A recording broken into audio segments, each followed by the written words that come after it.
سلام به کانال پیشروان موفقیت. خیلی خوش اومدین. امیدوارم که حالتون عالی باشه.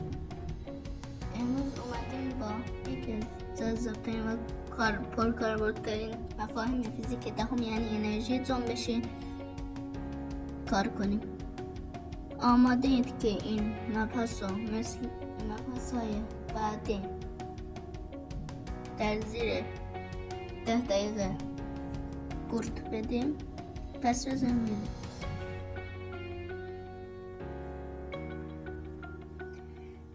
انرژی جنبشی. انرژی جنبشی یعنی چی؟ یعنی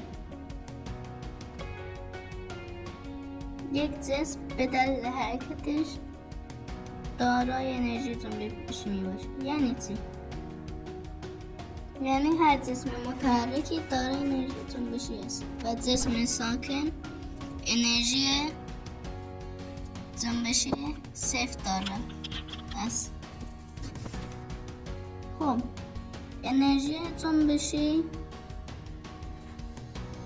به دو عامل کلیدی بستگی دارد. حالا اون دو عامل چیه؟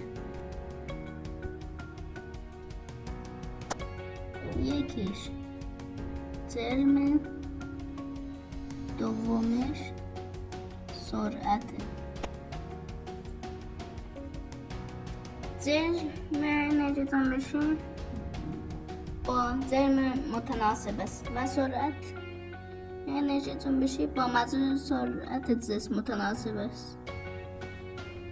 خب فرمول انرژی جنبشی که در ویدیو قبلی هم بهتون گفته بودم، K مساوی 1/2 mv2. 1/2 که واحد خود انرژی جنبشی است. m برابر با جرم که بر واحد کیلوگرم، v هم سرعت که بر واحد متر بر ثانیه است.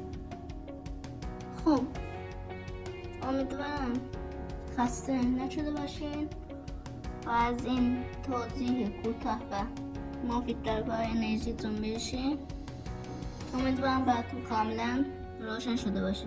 اگر این آموزش براتون مفید بود حتما لایک کنید و برای دوستان دهمیتون هم بفرستید و کانال پیشروان موفقیت رو سابسکرایب کنید تا آموزش های بعدیمون رو از دست ندید.